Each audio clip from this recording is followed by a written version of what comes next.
Night over the South China Sea. No stars, no moon, just the slow pulse of lightning behind a wall of clouds. 35,000 feet above the waves, a shape slides through the dark.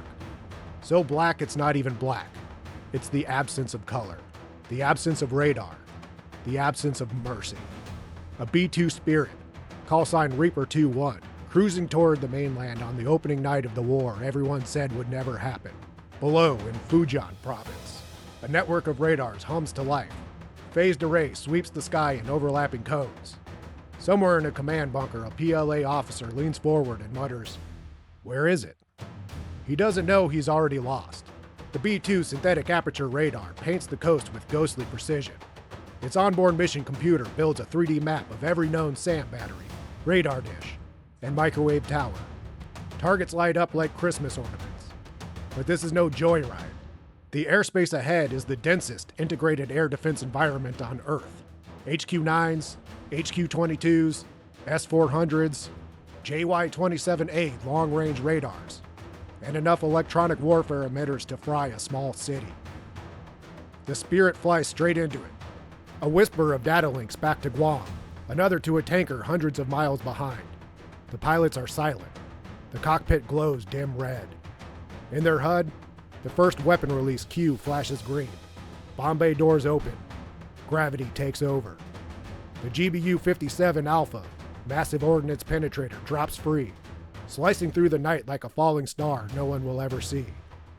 2 minutes later, a PLA early warning radar site outside Ningde ceases to exist. The first blow of the war has landed, and the enemy still hasn't seen who hit them.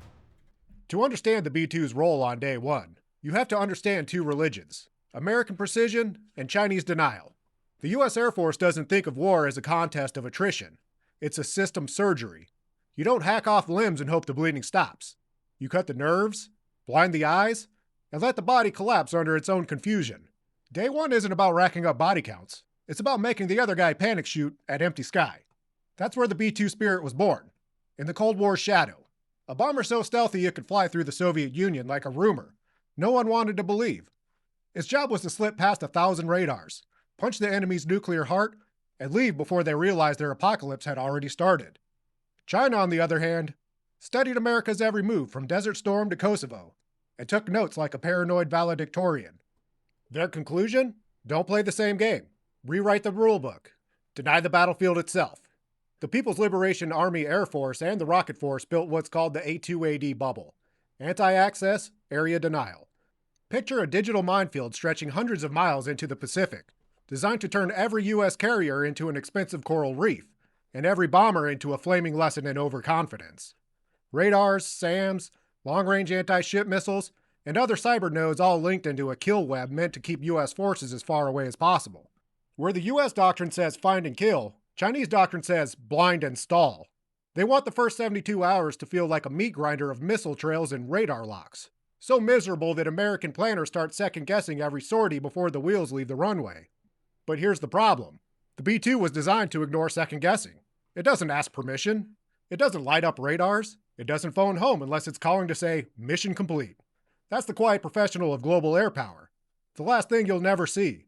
And on day one, it's tasked with kicking down the Great Wall of Sensors that Beijing spent 2 decades building and reminding them that even the best fortress is still just a target. The B-2 Spirit looks like a UFO drawn by an accountant. Perfect symmetry, zero edges, pure function. Every inch of its flying wing design exists to scatter radar waves in directions that make engineers cry. Its radar cross-section? Somewhere between a marble and a mosquito. Even the tires are radar absorbent. It's the only aircraft on Earth where a single smudge of engine oil can raise your RCS by 0.1 square meters. And that's enough to ruin your night. Power comes from 4 General Electric F-118 GE-100 engines, buried inside the wing roots, shielded from radar and infrared sensors. Exhaust gases are cooled before they leave the airframe, reducing the infrared signature so drastically that most IR seekers see it as background noise. Its onboard system, the AN/APQ-181 radar, defensive management systems, and the integrated battle station upgrade turn it into a stealthy flying node. It can map terrain, detect enemy emitters, and plan its own evasive routes in real time. Weapons? It carries 40,000 pounds of bad decisions, depending on the missions. GBU-31 JDAMs for general infrastructure, GBU-39 small diameter bombs for surgical strikes, GBU-57 MOPs for deep bunkers. And if things ever go biblical, nuclear gravity bombs like the B-61-12. Meanwhile, China's air defense grid reads like a murder mystery for pilots. JY-26 Skywatch radars that can see stealth shapes under the right conditions. S-400 systems with 250-mile range and multi-band tracking. HQ-9 Bravo missiles that copy Patriot PAC-3's playbook, but with some more caffeine. And a lattice of passive detection networks. Infrared, bistatic radar, over-the-horizon sensors, all cross-linked to feed Central Command. On paper, it's an impenetrable web. In practice, it's like a 1990s dial-up connection trying to sync 10 devices at once. Every node adds latency. Every radar that blinks gives away a frequency signature. And every piece of electronic chatter is something the B-2's defensive suite can hear. The Spirit's DMS passively listens for radar emissions and plots safe corridors through the chaos. Like a ghost threading between flashlights. China built the wall, the B-2 built the ladder. The B-2 community is small, fewer than 20 aircraft, flown by pilots who train like monks. They don't do flashy air shows, they don't post cockpit selfies, they disappear into the Nevada desert for weeks and reappear looking like they've seen the Matrix. Each crew spends hundreds of hours in simulators replicating Chinese airspace, practicing ingress routes down to the second. They learn to fly ultra-low profiles, hugging the curvature of the Earth, using radar shadow zones from terrain and even weather. Every mission is a symphony of logistics. To put a single B-2 over China requires refueling over the Pacific, mid-air link-ups with tankers, global command relays, and satellite coordination that would make NASA sweat. But this is America's strategic edge, rehearsal and redundancy. While the PLAF is still blending new aircraft, radars, and command systems, the B-2's team rehearses the same nightmare over and over until it becomes muscle memory. Chinese doctrine, by contrast, is more defensive and centralized. Local air defense units follow rigid command chains. They wait for permission, for confirmation, for political alignment. By the time their command center decides whether the radar return is real or just atmospheric noise, the B-2 is already gone, and their radar dish is an expanding crater. It's not that Chinese crews lack skill, it's that they lack initiative. The B-2 pilots live and die by it. There's a saying in the bomber community, if you see us on the radar, it's because we already wanted you to. H-hour. 0200 local. PLA radar stations from Shantou to Shanghai report possible anomalies. The sky is quiet, but their scopes are lighting up with noise. Phase 1. Deception. Cyber units from U.S. Cyber Command flood Chinese air defense networks with spoofed returns, false squadrons, phantom fleets, weather interference. Satellite feeds lag, comms drop. Commanders start chasing ghosts. Phase 2. Penetration. 3 B-2s launching from Whiteman Air Force Base, refueled over the Pacific by KC-46s, crossed the first radar horizon south of Taiwan. Altitude, 38,000 feet. Emissions, 0. They fly in loose formation, separated by hundreds of miles, each carrying a specific kill chain. Reaper 2-1, early warning radar nodes. Reaper 2-2, command and control bunkers. Reaper 2-3, sand sites and power grids. Phase 3. Suppression. As the B-2s approach the coast, F-22 Raptors and EA-18G Growlers operating near the first island chain light up their electronic warfare suites. Their jamming creates a corridor of confusion. On Chinese scopes, the B-2s vanish into a field of noise. The kill web. Those HQ-9s and S-400s start scanning, tracking, switching bands, looking for targets that aren't there.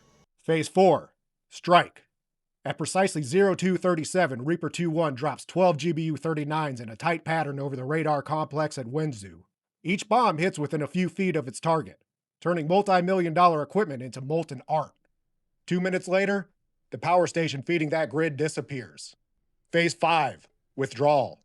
By the time Chinese interceptors scramble, the B-2s are already halfway back to the Philippine Sea, their signatures masked by the electronic haze of American assets. A PLA major looks at his dead screens and realizes the unthinkable. The network's blind. The East Coast is dark. He doesn't know it yet, but 70% of China's coastal radar coverage has been degraded in under 20 minutes. It's not flashy, it's not cinematic, it's just surgical erasure. The kind of violence that happens in silence. And somewhere, at 35,000 feet, A B-2 pilot whispers, "Target's neutralized. Spirit outbound." Here's the part that headlines never get right. The B-2 isn't about destruction. It's about deterrence through demonstration. One aircraft punching holes through the densest air defense grid on Earth sends a message Beijing can't ignore. If you can't see us, you can't stop us. And that message ripples. Every radar operator now doubts his instruments. Every missile crew wonders if the blip they're seeing is real or bait. Paranoia spreads faster than any bomb. But the B-2's success cuts both ways. It reveals the first night script of any U.S. war plan: stealth, suppression, cyber, decapitation. That means China will spend the next decade upgrading sensors, building new radar networks, and accelerating quantum detection research designed to spot stealth at long wavelengths. The cat and mouse never ends, and while the B-2 is still the undisputed king of deep strike stealth, its reign is aging. The B-21 Raider is already in flight tests, promising longer range, better stealth coatings, and AI-driven mission planning. China's answers? More missiles, more sensors, more redundancy. They're betting that saturation, sheer quantity, can blunt American quality. But that's a gamble, because stealth isn't just about hardware. It's about discipline, training, and philosophy. The Spirit is 1990s tech running 2030s missions, because the people behind it know how to play the long game. They don't need to be seen to be feared. Every successful run reinforces a brutal truth of modern warfare. You can't shoot what you can't see. And by the time you do, it's already too late. Day one of the war would last less than an hour for the B-2 crews, but its impact would echo for decades. China's air defense grid would be stunned, its commanders scrambling to rewire networks while American strike packages pour through the gaps. But make no mistake, the Spirit isn't invincible. Every flight is a coin toss against physics, radar math, and sheer luck. Even ghosts can die if someone shines the right flashlight. Still, if there's any aircraft on Earth that could fly into the Dragon's mouth and come back with no bite marks, it's this one. As for nuts, she loves the B-2. Finally, something that vanishes faster than her treats.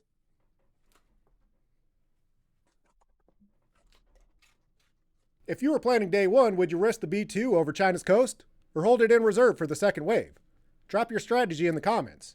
And remember, for every like, comment, or subscription, Nuts gets a treat. Feed the hungry dog, and keep the analyst's throwing arm in practice. And if you want more classified-sounding bedtime stories about the end of the world, hit subscribe before the algorithm scrambles our signal. This is the Field Brief Actual. Stay stealthy out there.